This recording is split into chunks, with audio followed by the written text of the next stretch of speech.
Hello students, स्वागत है आपका क्वालिफाइड स्टडी 99 चैनल में। दोस्तों, आपको पता ही है कि ये सीटीआई संबंधित क्वेश्चनों की सीरीज चल रही है। तो इसमें जितने भी क्वेश्चन मैं करा रहा हूँ ये सीटीआई या आईटीआई एग्जाम के लिए बहुत ही इंपॉर्टेंट क्वेश्चन है। तो आप इनको बहुत ध्यान से पढ़ते रहें और अपने पास लिखते रहें। और ऐसी वीडियो लगातार मेरी आ रही हैं अब तक सीटीआई के, तो इसलिए आपसे गुजारिश है कि आप इन वीडियो को बहुत ध्यान से देखें, क्योंकि ऐसे ही क्वेश्चन आपको वहाँ पे देखने को एग्जाम हॉल में मिलेंगे। तो क्वेश्चन नंबर 161 से शुरुआत करूँगा मैं। घूर्णन को रैखिक चाल में बदलने के लिए किस प्रकार का गियर प्रयोग होता है? तो इसका आंसर होगा हमारा ऑप्शन नंबर ए, रैक और पिनियन। रैक और पिनियन है, ये बहुत ही इंपॉर्टेंट क्वेश्चन है और बहुत बार एग्जाम में आता है। ठीक है फ्रेंड्स, क्वेश्चन नंबर आगे बढ़ूंगा मैं। 162, नीचे दिए गए बेल्ट ड्राइव में पुली ए को क्या कहते हैं? तो इसका आंसर होगा हमारा option number D, idler pulley.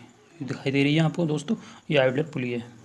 Question number 165, गियरों के युग्मित गियर के दांत के बीच क्लीयरेंस की मात्रा को डैश कहते हैं? तो इसका आंसर होगा हमारा ऑप्शन नंबर सी, वैकलेस। ठीक है फ्रेंड, क्वेश्चन नंबर 166 की बात करूँगा मैं। निम्नलिखित में से कौन रेती का एक हिस्सा है? हील और टिप दोनों। तो इसका आंसर देना है दोस्तों आपको कि इसका आंसर क्या हो सकता है। तो इसका आंसर होगा हमारा ऑप्शन नंबर सी, हील और टिप दोनों। ठीक है फ्रेंड्स, क्वेश्चन नंबर 167 की बात करूँगा मैं। चित्र में दर्शाए गए औजार की पहचान करें। ये जो आपको टूल दिख रहा है, ये मतलब कौन सा टूल है, ये आपको बताना है। तो इसका आंसर होगा ऑप्शन नंबर ए, फाइल या रेती। क्वेश्चन नंबर 168 की बात करूँगा मैं। निम्नलिखित में से कौन सा कर्तन औजार है? तो स्टील रूल, गुनिया, छेनी, माइक्रोमीटर। तो इसका आंसर हो जाएगा हमारा ऑप्शन नंबर सी, छेनी। ठीक है फ्रेंड्स, क्वेश्चन नंबर 169 की बात करूँगा। हेक्साब्लेड कैसे निर्दिष्ट किया जाता है? तो इसके 4 ऑप्शन दिए हुए हैं, आप देख लें। लंबाई द्वारा, पिच द्वारा, सामग्री के प्रकार द्वारा। तो इसका आंसर हो जाएगा option number D, all of these. ठीक है फ्रेंड्स, क्वेश्चन नंबर 170 की बात करूँगा मैं। किस प्रकार के सामग्री के लिए छेनी को नुकीला बिंदु कोण दिया जाता है? तो इसका आंसर होगा हमारा ऑप्शन नंबर सी, मुलायम सामग्री। क्वेश्चन नंबर 171 की बात करूँगा मैं। मृदु इस्पात के लिए छेनी के कटिंग एंगल का मान क्या होता है? तो ये आपको पढ़ना दोस्तों, बहुत ही इंपॉर्टेंट क्वेश्चन है, बहुत बार एग्जाम में आया हुआ क्वेश्चन है। तो इसका आंसर हो जाएगा हमारा option number C, 55 degree. 172 question number की बात करूँगा मैं। चित्र में दर्शाएगा ड्रिलिंग मशीन की पहचान करें। तो इसका ये आपको फिगर दिया हुआ है, तो आपको पहचाननी है कि ये कौन सी मशीन है। ठीक है फ्रेंड्स, इसका आंसर हो जाएगा हमारा ऑप्शन नंबर ए, pillar drilling machine. Question number 173 है। निम्नलिखित में से कौन एक ड्रिल होल्डिंग उपकरण है? ठीक है फ्रेंड्स, तो इसमें से आपको 4 ऑप्शन में से बताना है कि कौन सा एक ड्रिल होल्डिंग टूल है। तो इसका आंसर होगा हमारा ऑप्शन नंबर ए, ड्रिल चक। 174, निम्नलिखित में से कौन टूटे हुए टैप को हटाने की एक विधि है? तो इसका आंसर होगा हमारा option number C, arc welding का उपयोग। ठीक है फ्रेंड्स, 175 नंबर क्वेश्चन है। थ्रेड की पिच की जांच करने के लिए किस गेज का प्रयोग किया जाता है? तो इसका आंसर होगा हमारा option number D, screw pitch gauge. 176 number question पे जाऊंगा मैं। माइक्रोमीटर डैश सिद्धांत पर कार्य करता है। तो ये बहुत ही इंपॉर्टेंट क्वेश्चन है, इसको आप इंपॉर्टेंट मार्क कर लें। ये तो क्वेश्चन आपको एग्जाम में देखने को मिलेगा ही मिलेगा। तो इसका आंसर हो जाएगा ऑप्शन नंबर सी, स्क्रू और नट। ठीक है दोस्तों, क्वेश्चन नंबर 177 की बात करूँगा। निम्नलिखित में से कौन सा गांठदार ढलवा लोहा का दूसरा नाम है? तो इसका आंसर हो जाएगा हमारा option number A, ductile cast iron. Question number 178 है। निम्नलिखित में से किस कार्बन इस्पात में कार्बन का सबसे कम प्रतिशत होता है? तो इसका आंसर होगा हमारा ऑप्शन नंबर बी, मृदु इस्पात यानी कि mild steel. 179 question number. Normalising में शीतलन निम्न में से किस माध्यम से दिया जाता है? तो इसका आंसर हो जाएगा हमारा option number C, air. 180 number question की बात करूँगा मैं। कर्तन क्षमता बढ़ाने के लिए स्टील पर कौन सा ऊष्मा उपचार किया जाता है? तो इसका आंसर हो जाएगा हमारा option number B, hardening. Question number 181, आकृति में दर्शाया गया फोर्जिंग उपकरण की पहचान करें। तो ये उपकरण दिया हुआ है, इसको आपको पहचानना है। तो इसका आंसर होगा हमारा ऑप्शन नंबर सी, फ्लैटर। ठीक है फ्रेंड्स, क्वेश्चन नंबर 182 की बात करूँगा मैं। नर्लिंग सामान्यतः डैश स्पंडल गति पर की जाती है, तो इसका आंसर होगा हमारा option number C, slow speed या धीमी गति में। ठीक है फ्रेंड्स।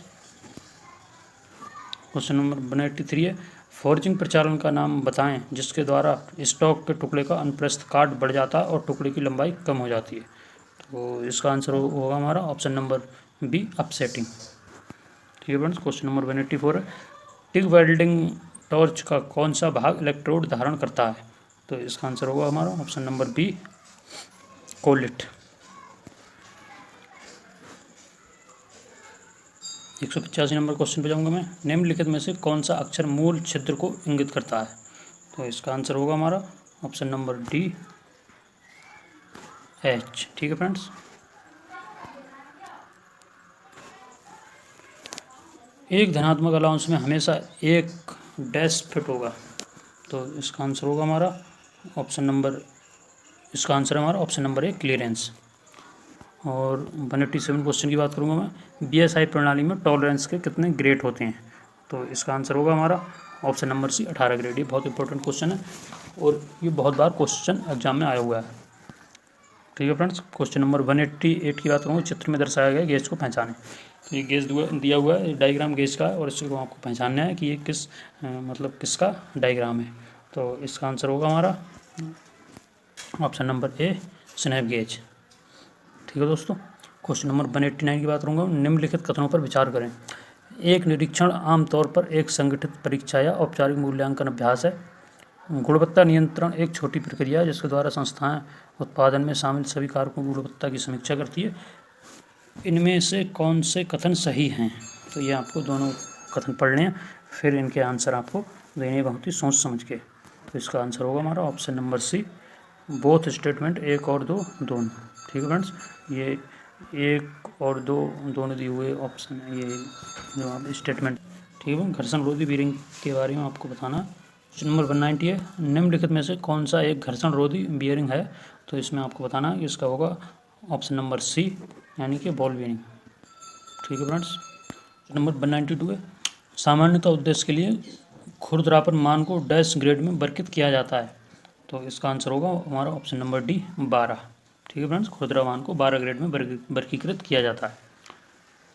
क्वेश्चन नंबर 193 है, निम्न में से कौन सी एक सतह अनियमितता है, तो इसका आंसर होगा हमारा ऑप्शन नंबर सी, खुरदरापन और तरंगमयता दोनों। ठीक है फ्रेंड्स। क्वेश्चन नंबर 194 है, आमतौर पर प्रेस कार्य में कार्यखंड को कहाँ रखा जाता है, तो इसका आंसर होगा हमारा ऑप्शन नंबर सी, टाई पर। क्वेश्चन नंबर 195, ब्लैंकिंग संक्रिया में क्लियरेंस डैश पर किया जाता है, तो इसका आंसर होगा हमारा ऑप्शन नंबर सी, रैम।